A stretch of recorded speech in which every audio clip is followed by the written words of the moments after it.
नमस्कार मित्रांनो. आपल्या सर्वांचं माझ्या ह्या YouTube चॅनलवरती स्वागत आहे आणि आज आपण मस्तपैकी छानसा व्हिडिओ बनवणार आहे.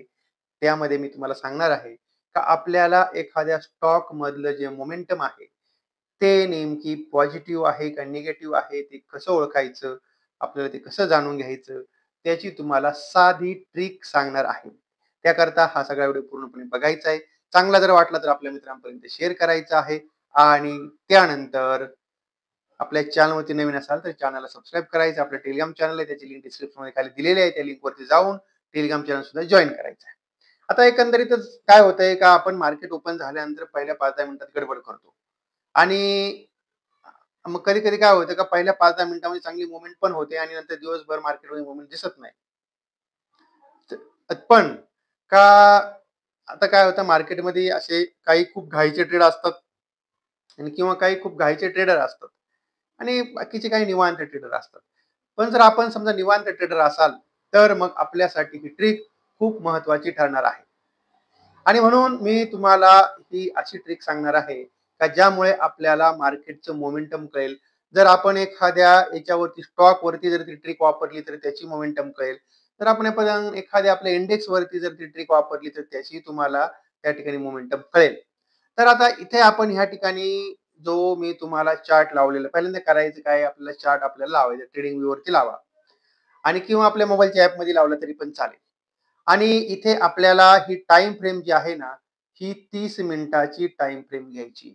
टाईम फ्रेम आपल्याला 30 मिनिटाची घ्यायची आणि त्यानंतर आपण ही जी कॅन्डलचा प्रकार आहे, तो कॅन्डलचा प्रकार आपण हेकिन्यासी कॅन्डल जरी घेतली, तरी ती आपल्या दृष्टीने चांगली राहील. हेकिन्यासी कॅन्डल वरती पण आपल्याला चांगला रिझल्ट त्या ठिकाणी बघायला भेटतो.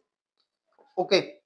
आता मग आपण इथे जर बघितलं, तर मग आपल्याला काय दिसतंय ते आपल्याला पहिल्यांदा जाणून घ्यायचंय आणि मग आपल्याला त्यानंतर इथे आपल्याला ट्रेड घ्यायचा आहे. आता मी तुम्हाला साधारणतः दोन्ही प्रकारच्या कॅन्डलवरती काय-काय रिझल्ट भेटतात ते आपल्याला दाखवतो. आता समजा आपण इथे ही तारीख निवडली आहे. आता ही तारीख आपण 18 तारीख निवडली. 18 तारखेला इथे आपण या ठिकाणी बघतोय ही 18 तारखेची पहिली 30 मिनिटाची कॅन्डल आहे. आता या 30 मिनिटाच्या कॅन्डलवरती आपण इथे याला क्लिक केलंय आणि ही जी आपली हॉरिझॉन्टल लाईन आहे, ही याच्या टॉपच्या वरती आपण नेली. ओके. आणि ही जी लाईन आहे, खालची लाईन ही आपली लोच्या आसपास नेली. ओके. आणि मग आता इथे आपल्याला काय करायचं आहे त्या गोष्टी लक्षात ठेवायच्या आहेत. आता इथे ही जी दिसते तुम्हाला 18 तारखेचा हा इथपर्यंत कॅन्डल आहे बघा. हा भाग इथून इथपर्यंत. इथं ही आहे आपली ओपनिंग कॅन्डल आणि ही आहे या ठिकाणी आपली क्लोजिंगची कॅन्डल. ओके. आता याच्यावरती आपल्याला काय लक्षात घ्यायचंय, तर ही जी आपली पहिली जी कॅन्डल आहे. ओके. आता ही पहिली कॅन्डलचा जरा थोडासा टाईम मला एकदा बघू द्या, चेक करू द्या. इथे डे टाईम सॉरी. आपली ही कॅन्डल इकडची कॅन्डल आहे आणि ह्या कॅन्डलचा आपल्याला इथं लो आहे बघा. ठीक आहे. तर हा आपला इथे ह्या कॅन्डलचा लो आहे आणि हा इथे आपल्या ह्या कॅन्डलचा टॉप आहे. ओके. आता मग ही आपली झाली पहिली महत्वाची कॅन्डल म्हणजे ही आपली झाली रेंज आणि किंवा त्याला आपण त्या ठिकाणी आपण ओपनिंग रेंज ब्रेकआउटची कॅन्डल सुद्धा लावू शकता किंवा ओपनिंग रेंज ब्रेकआउटच्या त्या ठिकाणी आपण इंडिकेटर सुद्धा लावू शकता. पण त्यामध्ये तुम्हाला टाईम फ्रेम सेट करायची आहे. ओके. आता ती जर टाईम सेट फ्रेम का जर ती जर आपण टाईम फ्रेम जर यामध्ये सेट जर केली, तर आपण ह्या ठिकाणी बघू शकता बघा आता इथे आपण एकदा येऊया. याला आपण डिलीट करूया, याला डिलीट करूया आणि याच्यातला एखादा हा डिलीट करूया आणि ह्या ठिकाणी आपण घेऊ बघा ORB असं नाव टाकायचंय. ORB किंवा त्याला आपण ओपनिंग रेंज ब्रेकआउट असं सुद्धा म्हणतो आणि हा आपण इथे याच्यावरती क्लिक केलं आणि यावरती क्लिक केल्यानंतर तुम्हाला या ठिकाणी याची जी ओपनिंग रेंज ब्रेकआउट आहे, ती ओपनिंग रेंज रेंज ब्रेकआउट तुम्हाला ह्या ठिकाणी बघायला भेटेल. आता इथे आपण बघा ही जी आहे आपल्या याच्यावर सेशन टाइम 9:20 ते आपण 9:30 पर्यंत करूया. ओके. इथे तुम्हाला याच्यावर सेटिंगमध्ये यायचं या ठिकाणी सेटिंगमध्ये आला आणि इथे तुम्ही हा 9:15 ते आपल्याला 9:45 करावं लागेल कारण आपण जी कॅन्डल आपण घेतोय 30 मिनिटाची कॅन्डल घेतोय. 9:45 करा आणि त्या ठिकाणी त्याला इथे ओके करा. आणि इथे तुम्ही याला ओके केल्यानंतर जी तुम्हाला इथे याची लाईन दिसेल, त्यामध्ये सेटिंगमध्ये आपण गेलो. ओके. ऑर्बिट टाईम व्हॅल्यू 30 मिनिटाचा ठेवूया आपण. ओके. हां. आणि आता आपल्याला ह्या ठिकाणी जी कॅन्डलच्या ह्या सगळ्या लाईन क्लिअर कट होतील. ओके. तर आता इथे बघा, जर समजा तुम्हाला ही पॉसिबल असेल तर हे करा आणि किंवा नसेल पॉसिबल तर पहिल्या ज्या 30 मिनिटाच्या कॅन्डल आहे त्याचा जो काही टॉप लो आहे त्याला तुम्ही लाईन मारून घ्या, आपली हॉरिझॉन्टल लाईन. आणि मग आता इथे आपल्याला कळेल बघा. आता इथे तुम्ही समजा 19 तारखेचं बघताय. तर 19 तारखेच्या वरती तुम्ही जर बघितलं तर पहिली गोष्ट आपल्याला काय बघायची आहे बघा. आता जर ह्या ओपनिंग रेंज ब्रेकआउटच्या वरती जर कॅन्डल गेली, क्लोज झाली, तर पण ती कॅन्डल आपल्याला कशी पाहिजे? ग्रीन कॅन्डल पाहिजे. आपल्याला कॅन्डल ग्रीन पाहिजे ना. आपण हेकिनासी वरती आपण या सगळ्या कॅन्डल टाकल्यात. कॅन्डल आपल्याला ग्रीन पाहिजे. आता इथे तुम्हाला कुठेही ग्रीन कॅन्डल दिसत नाही, म्हणून त्या ठिकाणी तुम्हाला ट्रेडच करायचं नाहीये. आणि जर तुमच्या ओपनिंग रेंज ब्रेकआउटच्या खाली जर गेली तर त्या ठिकाणी सेल करायचं आहे. पण इथे ना खाली गेलेला आहे आणि वरती गेलाय, पण एकही कॅन्डल ग्रीन झालेली नाहीये. आता त्यानंतर हे 20 तारखेचं तुम्ही बघू शकता बघा. इथे 20 तारखेला आपण बघतोय का ही ओपनिंग रेंज ब्रेकआउट आहे, त्याच्यावरती एक आपली ग्रीन कॅन्डल क्लोज झालेली आहे.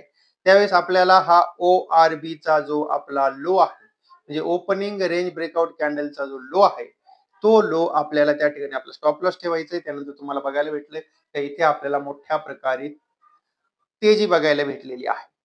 आणि त्यानंतर आपण इथे या ठिकाणी बघू शकता की तारीख 19 तारीख आहे. 19 तारखेचा जर आपण इथे विचार केला तर 30 मिनिटाच्या टाइम फ्रेमची कॅन्डल आहे आणि दिवसभर एका नॅरो रेंजमध्ये ना वर गेले ना खाली गेले, त्यामुळे तिथे कुठेही ट्रेड घ्यायचा नाहीये, म्हणजे त्या दिवशी ट्रेड घ्यायचा नाहीये.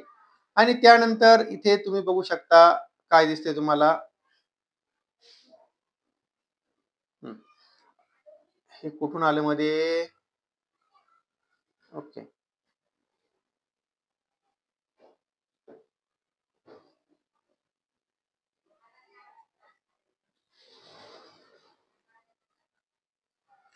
11 ड्रॉइंग झाले.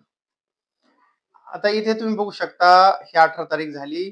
त्यानंतर ही 17 तारखेचं बघा. इथे 17 तारखेला आपण त्या ठिकाणी बघतोय, ओपनिंग रेंज ब्रेकआउटच्या वरती गेली नाही. ओपनिंग रेंज ब्रेकआउटच्या खाली आहे. पण मग आपल्याला तारतम्य काय ठेवायचं आहे?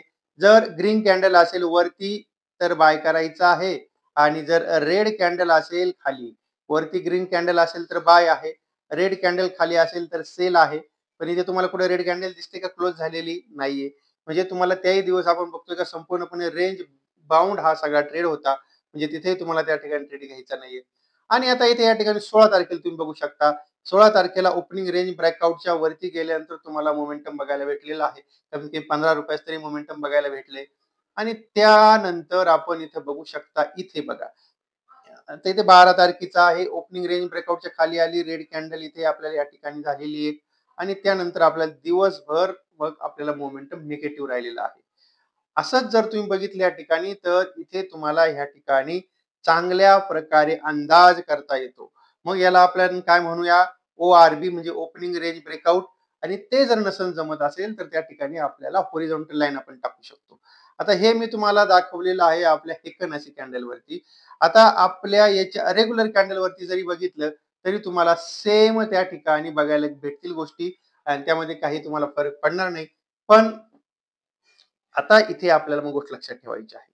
आपल्याला जर समजा मूड काय आहे, तो जाणून घ्यायचा असेल, तर मग आपल्याला ह्या एका ट्रिकचा किंवा इंडिकेटरचा खूप छानसा असा आपल्याला उपयोग होणार आहे. आणि तेव्हा मग जर आपल्याला ही माहिती जर असेल अगोदर, चांगली गोष्ट आहे. जर माहीत नसेल तर ही आपल्याही ज्ञानामध्ये एक चांगल्या प्रकारे भर पडू शकते. ओके. आणि मग तेव्हा आता इथे आपण थांबतोय. अर्थातच हा जो काही सगळा व्हिडिओ आहे, तो सगळा व्हिडिओ मी आपल्यासाठी एज्युकेशनल पर्पज म्हणून बनवला होता. या व्हिडिओमध्ये मी तुम्हाला कुणालाही कुठल्या प्रकारे खरेदीचा किंवा विक्रीचा सल्ला दिला नाही, याची कृपया नोंद घ्या. आणि त्यानंतर परत सर्वांना डिस्क्लेमर. मी आता ह्या व्हिडिओमध्ये जो काही व्ह्यू मांडलेला आहे तो माझा पर्सनल व्ह्यू आहे. मी सेबीचा टेक्निकल रजिस्टर्ड अॅनालिस्ट नाहीये. तर म्हणजेच मी आपल्या सेबीचा रजिस्टर्ड टेक्निकल अॅनालिस्ट नाही, जरा थोडं उलट झालं. आणि त्यामुळे कुठलाही ट्रेड करताना आपण आपल्या जबाबदारीवरती ट्रेड करत चला. आणि जर आता माझा ट्रेड विषयी काय व्ह्यू आहे आणि जर ती तुम्हाला माहिती पाहिजे असेल तर आपला त्यासाठी पेड टेलिग्राम चॅनल आहे. त्याची लिंक तुम्हाला डिस्क्रिप्शन मध्ये खाली दिलेली आहे. आपण त्या लिंकवरती जाऊन तो टेलिग्राम चॅनल जॉईन करू शकता. आणि नंतर मग तुम्हाला त्यावरती माझा व्ह्यू काय आहे एखाद्या विषयी ते मी त्या ठिकाणी किंवा जो ट्रेड घेतो मी तो त्यावरती शेअर करत असतो. पण तो पर्सनली माझा व्ह्यू असतो आणि तो ट्रेड घ्यायचा की नाही घ्यायचा तो सर्वस्वी तुमचा निर्णय असतो. ओके. आणि मग आता तेव्हा इथे आपण थांबतोय. आपण परत भेटू. आपण नवीन विषयासह. पण जर कुणाला हे पेड चॅनलचे पैसे नसतील पे करायचे, तर त्या ठिकाणी तुम्ही माझ्या लिंकद्वारे ब्रोकरकडे अकाउंट ओपन करून ह्या सर्व सेवा फ्री ऑफ कॉस्ट मिळवू शकता. त्यासाठी तुम्हाला आपण लिंक दिली खाली पहिला ब्रोकर आहे आपला इनरिच मनी. त्यावरती जर तुम्ही अकाउंट ओपन केलं तर त्या मार्फत तुम्हाला ह्या आपल्या पेड ग्रुपमध्ये कुठल्याही फी शिवाय तुम्हाला त्या ठिकाणी लाईफटाईम ऍड केली जाईल. पण त्यावरती ट्रेड करायला पाहिजे किंवा आपला लेमन नावाचा ब्रोकर जो काही ब्रोकर आहे त्या मार्फतही तुम्ही त्या ठिकाणी अकाउंट ओपन करू शकता. ओके. आणि मग तेव्हा इथे आपण थांबतोय. आता परत भेटू आपण नवीन विषयासह.